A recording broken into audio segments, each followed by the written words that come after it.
Salut tout le monde et bienvenue au QG Star Wars. On se retrouve aujourd'hui pour une nouvelle vidéo et j'ai décidé de vous parler de différentes anecdotes sur la saga.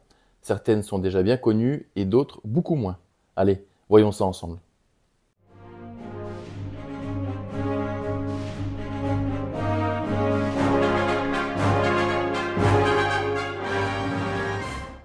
L'identité de Vador a été cachée durant le tournage de l'Empire contre-attaque. En effet, la révélation entre Luke et Vador et la fameuse réplique culte « Je suis ton père » a été remplacée dans le script initial par Obi-Wan a tué ton père. Lucas voulait garder la surprise et surtout éviter qu'il y ait une fuite au sein de l'équipe du film comme cela a pu être le cas dans l'épisode 4. Seul Mark Hamill a été mis au courant juste avant de tourner la scène pour paraître plus crédible dans son jeu d'acteur. Dans le scénario originel et durant une grande partie du tournage d'Un Nouvel Espoir en 1977, Luke s'appelait Starkiller.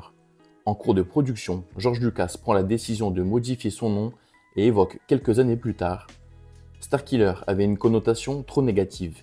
J'avais peur que les gens l'associent à quelqu'un comme Charles Manson. » Pour rappel, Charles Manson est un tueur en série rendu tristement célèbre pour le meurtre de l'actrice Sharon Tate en 1969. Jodie Foster a été un temps pressentie pour interpréter la princesse Leia. Second choix de George Lucas pour le rôle, elle sera finalement évincée au profit de Carrie Fisher. Harrison Ford n'a failli ne jamais être Han Solo. En effet, malgré son rôle au cinéma dans American Graffiti réalisé par George Lucas, il galère à trouver du travail, ce qui le pousse à reprendre son métier de menuisier et se retrouve à façonner une porte d'entrée pour Francis Ford Coppola. George Lucas, ami de Coppola, tombe par hasard sur lui. Ce concours de circonstances permet à Harrison Ford de participer aux essais pour donner la réplique à d'autres qui auditionnent pour le rôle d'Han Solo, comme notamment Kurt Russell. Il est donc auditionné indirectement et le rôle lui colle à la peau. Mais Lucas rechigne. Comme Harrison Ford a déjà eu un petit rôle dans son précédent film à succès American Graffiti, il pense que sa présence dans Star Wars pourrait perturber les spectateurs et les sortir de l'illusion du film. Mais finalement, Lucas reconnaît que Ford est le bon interprète pour Han Solo. Lorsqu'il débarque sur le plateau pour tourner ses scènes, Peter Cushing, alias Moff Tarkin, a la mauvaise surprise de découvrir que les costumiers lui ont confectionné des chaussures trop petites et donc trop douloureuses. Impossible pour lui d'enchaîner les prises avec une telle douleur, l'acteur, âgé d'une soixantaine d'années, demande alors à George Lucas de le filmer jusqu'à la taille, ce qui lui permettra de tourner en pantoufles.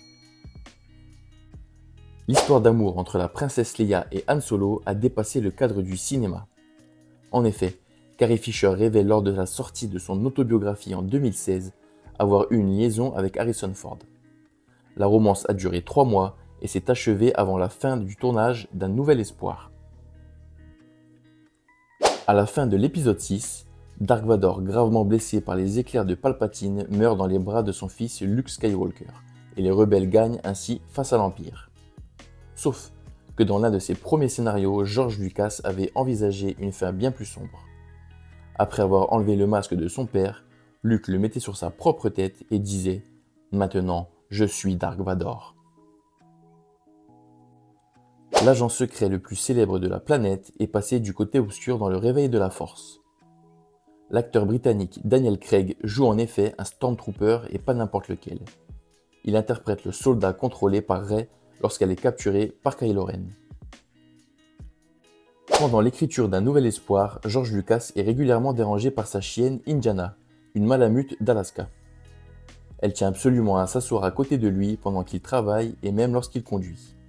Copilote avec une épaisse fourrure, imposant et fidèle, cela ne vous rappelle personne ?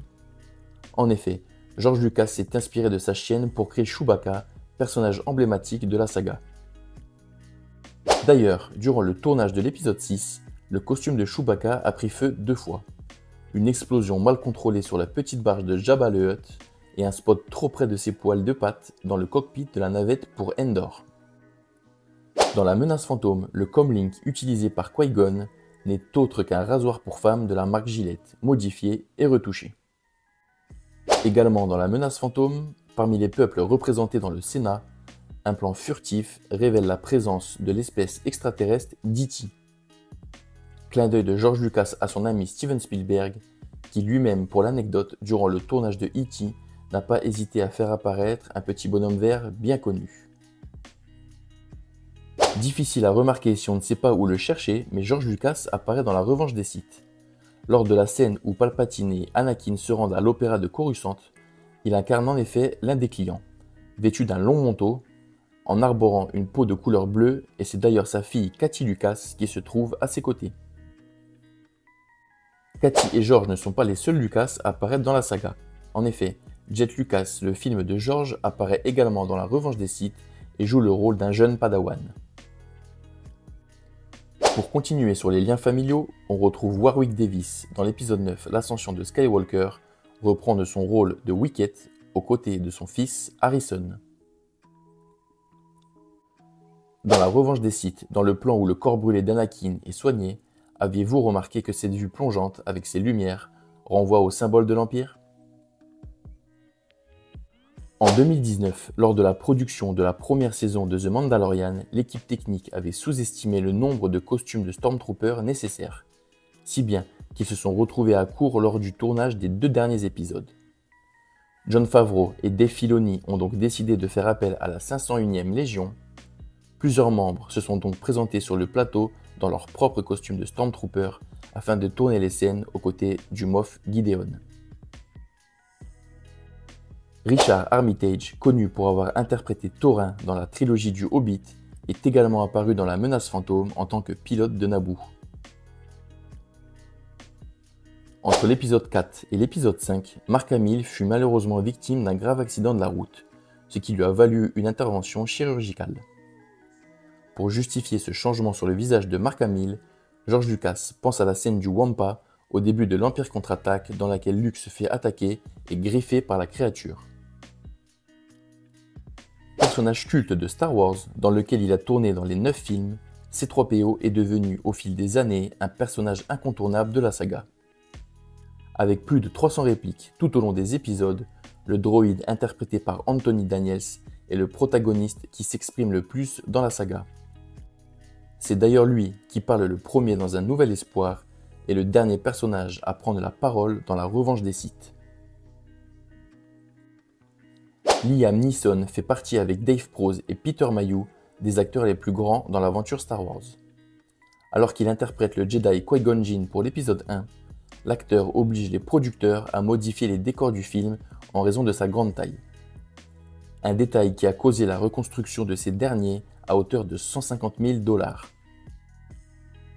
Si nous avons eu le plaisir de retrouver l'interprète de Jar Jar Binks Ahmed Best dans l'un des épisodes de la saison 2 de The Mandalorian, saviez-vous qu'il a fait une brève apparition dans l'Attaque des clones, dans le club où Anakin et Obi-Wan cherchent Zam Wesell.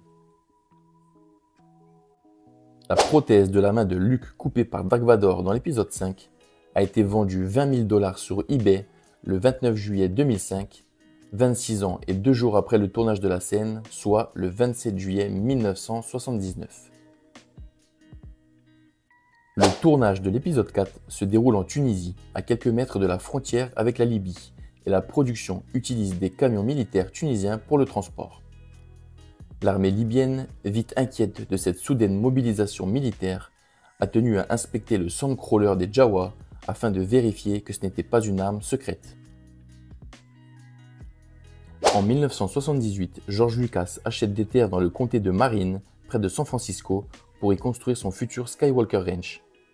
Il ferme le portail menant à son nouveau terrain avec un cadenas, la combinaison 1138, qui fait référence à son premier film, THX 1138. Le matricule de Stormtrooper de Finn est FN 2187. Dans Un Nouvel Espoir, la princesse Leia est retenue prisonnière sur l'Étoile Noire dans la cellule 2187. Carrie Fisher n'hésite pas longtemps à accepter de reprendre son rôle de Leia dans l'épisode 7. Elle sait que son nom est associé à jamais à ce personnage et elle avoue que les rôles se font rares pour les actrices de son âge. Mais Disney demande à Carrie Fisher de perdre près de 18 kilos pour reprendre son rôle de la célèbre princesse. Durant le tournage de l'épisode 7 à Abu Dhabi, l'équipe se compose d'environ 800 acteurs, figurants et techniciens. L'émirat d'Abu Dhabi a offert une réduction de 30% sur les taxes liées à la production du film. L'équipe a donc économisé ainsi 300 000 $ sur chaque million dépensé sur le territoire. Fan de l'univers créé par George Lucas depuis sa plus tendre enfance, John Boyega, celui qui incarne Finn dans la postlogie, a retrouvé son âme de petit garçon sur le tournage du Réveil de la Force. En effet, le jeune acteur britannique a d'ailleurs demandé à Harrison Ford de lui signer une figurine le représentant dans un costume de Stormtrooper. Voilà, la vidéo touche à sa fin. J'espère que les anecdotes vous auront plu. Je vous dis à très bientôt pour de nouvelles vidéos. N'hésitez pas à liker, partager et vous abonner. Que la force soit avec vous.